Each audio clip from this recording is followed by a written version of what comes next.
Before I reveal the dark truth, hit that like button and subscribe, because the history books burned this story, and you won't hear it anywhere else.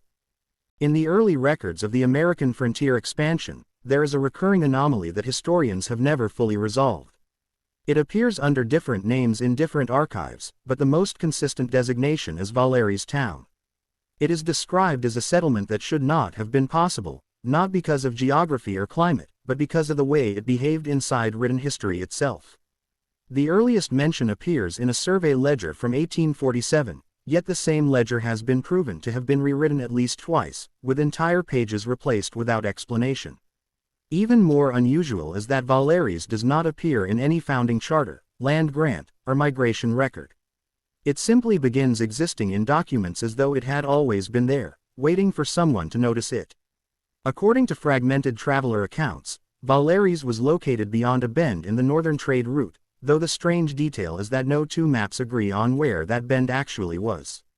Some place it near forested wetlands, others in dry highland plains, and a few even suggest it moved over time, as if the town refused to stay anchored to a fixed coordinate. Those who claimed to have visited it described a settlement that felt complete but somehow unfinished, like a story mid-sentence. The streets were arranged in a clean grid, but some roads led nowhere, ending abruptly in open fields or vanishing into dense tree lines without transition. Buildings appeared structurally sound, yet no construction records existed for them, and no lumber shipments were ever officially logged to support their creation. The population of Valeris is the most persistent contradiction in all accounts. Nearly every record, regardless of year or source, lists the population as exactly 312 individuals. This number remains unchanged across decades, despite reports of births, deaths, migrations, and even epidemics in surrounding regions. Census officials who attempted to verify this figure often reported confusion, stating that while they could physically count people in the town, the number would shift each time they tried. One official wrote that he counted 314 individuals upon arrival, 309 at midday, and 312 before departure, though he could not explain how or why the population changed without any visible movement of people. The earliest known first-hand account comes from a traveling clerk named Harlan Moore, assigned in 1853 to verify frontier settlements for government taxation records. His journal begins normally, noting travel conditions and weather patterns, but becomes increasingly unstable as he approaches Valeris. He describes arriving at a town that was not marked on any map he carried, yet clearly populated and functioning. He writes that the townspeople greeted him without surprise, as though they had been expecting him specifically. What unsettled him most was that every person he spoke to gave him slightly different information about the town's leadership, history, and even its own name.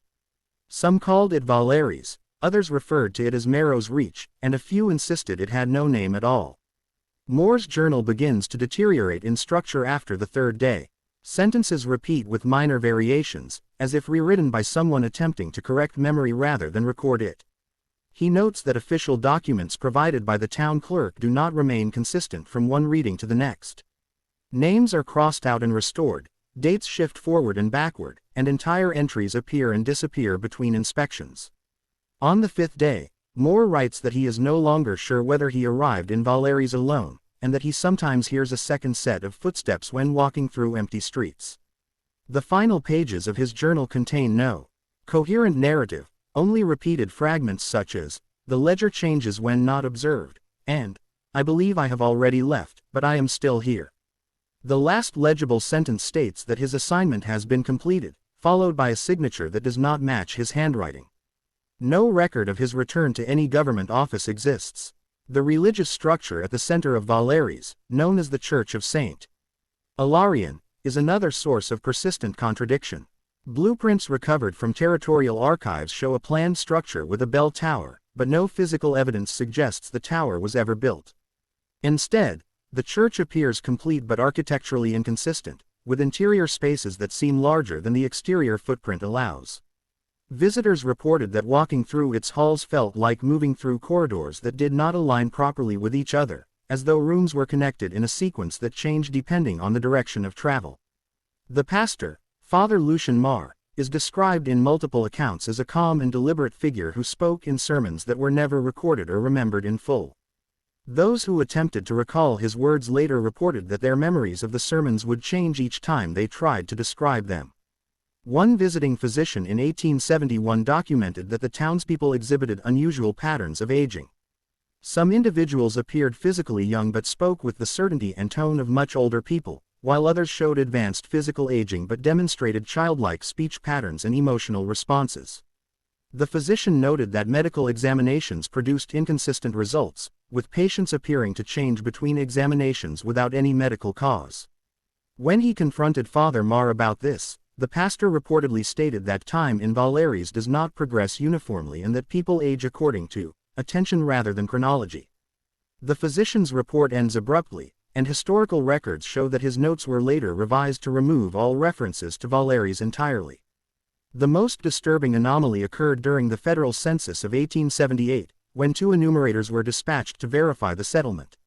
Only one returned. His official report states that Valeris contained exactly 312 individuals, though he admits that each attempt to count them produced different results. He describes the sensation that the act of counting itself influenced the number being counted. He also notes that while the town appeared stable, there was a subtle discomfort in attempting to focus on any single individual for too long, as if attention itself created instability. When questioned about his partner, Elijah Crow, the surviving enumerator insisted that no second official had accompanied him, despite documentation confirming otherwise. No records of Elijah Crow exist before or after this assignment, and his identity appears to have been fully absent from all historical databases. In 1882, an archival discovery known as the Black Ledger of Valeris surfaced in a regional administrative storage vault that had been sealed for decades. The ledger contained hundreds of pages of names organized in what appeared to be population tracking data. However, the entries defied logical structure. Names were repeated across multiple pages with different lifespans, inconsistent birth orders, and contradictory familial relationships. Some individuals were listed as parents of people who were older than them, while others were recorded as existing simultaneously in multiple households across different years. Certain entries had been deliberately erased, leaving deep indentations in the paper as though the information had been physically removed rather than simply crossed out. The most repeated entry was the name Marrow, H, appearing in dozens of variations, each assigned different dates of death that did not align with any known chronology. One researcher described the ledger as less a record of population and more a record of instability itself, as though it was documenting something that refused to remain consistent long enough to be understood. The Sable River, which bordered Valeris, adds another layer of contradiction. In all regions except one specific stretch near the town, the river behaves normally. In that section, however, travelers reported phenomena that defy physical explanation. Water appears to flow in reverse, fish are observed moving against currents that do not match visible motion, and reflections on the surface sometimes show scenes that do not correspond to present reality. Fishermen claimed to retrieve objects from the river that did not yet exist in their possession, such as tools they had not yet purchased or letters they had not yet received. One account describes a man pulling up a photograph of himself standing beside the river, even though the photograph was dated 3 years in the future. That man disappeared the next morning, and his boat was later found drifting upstream, perfectly intact, as if it had returned to a moment before it was used. By 1891, official maps no longer displayed Valeris at all. However, mining and forestry surveys continued to report encountering a settlement in the same region described in earlier accounts. A government recovery team was eventually dispatched to determine whether the town still existed or if the reports were misinterpretations of abandoned infrastructure. Their final transmission described a town that appeared fully intact but eerily unmoving. Streets were clean, homes showed signs of occupancy, yet no visible motion or sound came from within. Chimneys emitted smoke despite the absence of fire sources. The team reported that all individuals in the central square were standing perfectly still, observing them without blinking or shifting posture. One figure allegedly spoke without moving its mouth, though the content of the message was not clearly transmitted. Shortly after this report, communication was lost entirely. When a second team arrived days later, they found no evidence of the first. The town itself had been completely emptied. There were no signs of struggle, evacuation, or decay. Personal belongings were absent, doors stood open but undisturbed, and even dust patterns suggested no movement had occurred in recent time. The only trace of human presence was a series of footprints leading from the center of town into the surrounding forest, which stopped abruptly at the edge of the tree line. Beyond that point, there was nothing. No prints returning, no disturbed ground, no indication of direction or continuation. Modern interpretations of Valeris vary widely. Some researchers argue it was a bureaucratic artifact, a repeated clerical error that gradually gained narrative weight until it appeared real in records without ever existing physically.